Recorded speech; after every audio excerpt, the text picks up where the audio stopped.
नमस्कार मंच ये डॉक्टर रवि। मेरा प्रश्न ये है कि जो हमारे विमर्श शुरू हुए वो अपने स्वतंत्र अस्तित्व को लेकर हुए। सर, जब हम समावेशी विकास की इस आपका जो मंच है इसके माध्यम से जो कर रहे हैं समावेशी साहित्य की बात, तो यहाँ फिर वही एक विरोध भी उभरेगा कि हम आपके साथ क्यों जुड़े। हमें अपना स्वतंत्र अस्तित्व बचाए रखने के लिए, क्योंकि अभी फिलहाल मैंने एक सेमिनार से जुड़ी जो आदिवासी आंदोलन पे थी, और उसमें यही मुद्दा था कि हमारा साहित्य हम रचेंगे, आप क्यों रचेंगे। और अभी तक जितना भी साहित्य रचा गया है विमर्शों को लेके, जो विमर्श बाद में जब लोग पढ़े लिखे जुड़े समझे, तब उन्होंने अपने विमर्शों को, अपनी पीड़ा को अपने विमर्श के माध्यम से रखा। तो यहाँ फिर वही एक प्रश्न उठता है कि आपके साथ जुड़ने का हमारा क्या लाभ है। तो सर, इस पर थोड़ा सा आप प्रकाश डालें कि कल अगर मैं आपसे जुड़ रही हूँ तो मैं आपसे क्यों जुड़ूं। ये मेरा अपना व्यक्तिगत प्रश्न हो सकता है। हालांकि हो सकता है आने वाले समय में हम आप भी इससे रूबरू हो। तो सर, मेरा तो ये जिज्ञासा है या प्रश्न है, आप समाधान करें तो मुझे बहुत अच्छा लगेगा। धन्यवाद सर। जी, इसका एक बहुत सामान्य सी बात है कि हाँ, जिस तरीके का आपने कहा कि हाँ, अलग अलग तरीके के मंचों का स्थापना भी है और उन सब की अपनी एक चिंता भी है। आपने बताया भी कि हाँ, एक मंच अभी सेमिनार आपने देखा और उसमें सबके यूं ही समानांतर ऐसे तमाम तरीके के जो है मंच भी तैयार किए गए और उनको मुख्य कारण शायद उनका यही था, जिसकी बात हमने पहले अपने व्याख्यान में भी ये बात रखी थी कि हाँ, हमारे पास में सामाजिक और राजनीतिक दोनों तरीके के द्वंद्व भी रहे। उन द्वंद्वों में ये रहा कि जिन लोगों ने एक साहित्य का एक बड़ा मंच बनाया, उस मंच में स्थान नहीं लिया। स्थान और प्राथमिकता यदि नहीं मिलती है तो स्वाभाविक तौर पर वो व्यक्ति अपना समूह बनाएगा और अपना मंच बनाएगा, और वो किया गया। दलित साहित्य, आदिवासी साहित्य या अन्य तरीके का अब अगर इस तरीके की जो श्रेणीबद्ध तरीके से होता चला जाएगा, जिसका समाज से सीधे तौर पर विखंडन, समाज पहले से ही विखंडित है, साहित्य भी यदि विखंडित होगा तो मुझे लग रहा है कि भविष्य इससे संकट में आएगा। क्योंकि हर वक्त विभाजन, हर वक्त विभाजन की रूपरेखा नहीं होनी चाहिए, बल्कि समावेशी का तो सिद्धांत यह है कि हम प्राथमिकता देंगे। जैसे हम कभी भी, क्या हमने आज तक ही कभी इस तरीके से, जो एक अंग्रेजी का सूक्ति का इस्तेमाल करूंगा, लेडीज फर्स्ट कहा जाता है। तो लेडीज फर्स्ट का मतलब यह नहीं है कि हमारी मूल वृत्ति के अंदर हमें स्थान देने का एक भाव होता है। क्या हम सारी चीजों पे तो इस तरीके से नहीं लागू करते।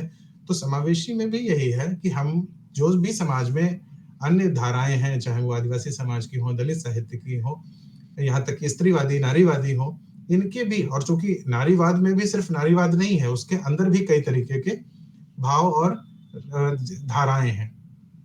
यदि हम एक एक चीज को अगर विखंडित कर देंगे तो हमारी मूल जो है, जिसका हमने कहा भी था कि हमारी एक बड़ी नदी है और इसमें से छोटी नदियां बह रही हैं, तो इसलिए हमें उसकी प्राथमिकता देनी पड़ेगी। लेकिन प्राथमिकता में द्वंद्व, विखंडन और विध्वंस की जो अगर आएगी तो फिर साहित्य और समाज का जो सह संबंध है वो खो जाएगा। और उसी सह संबंध को निर्मित करने की जो स्थिति 90 के बाद बनी, उस विचार विमर्श के बाद यह मंच उसी चीजों के समाधान के लिए ही रखा गया है, उसी भाव के साथ, उसी वृत्ति को निर्मित करने के लिए।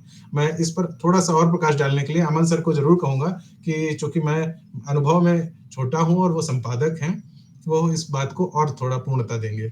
आदरणीय अमन सर।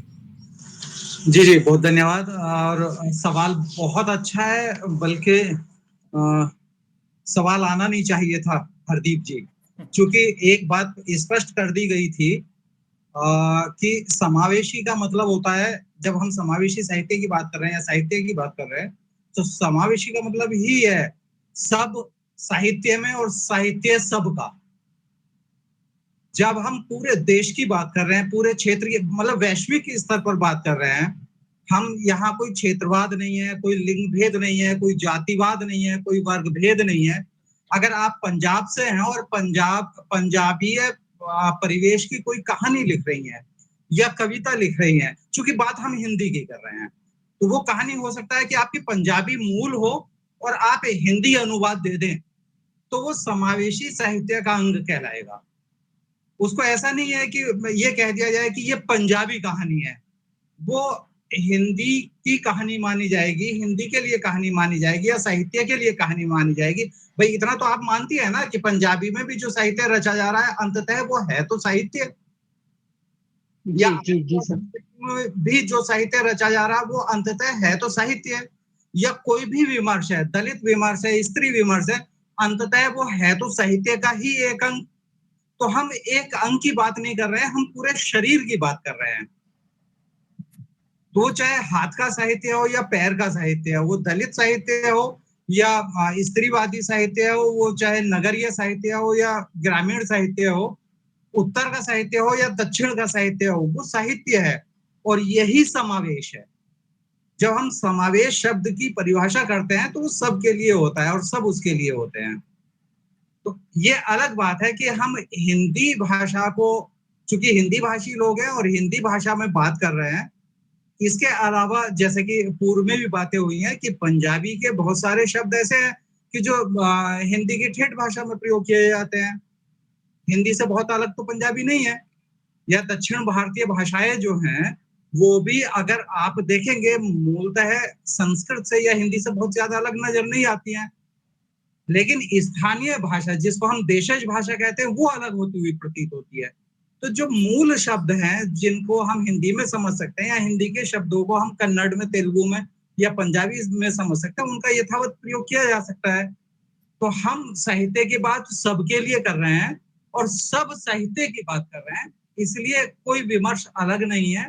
सारे विमर्श समावेशी हैं और समावेश में सारे विमर्श हैं। बात यह है कि हम उसे वर्गीकरण के आधार पर तय नहीं करेंगे।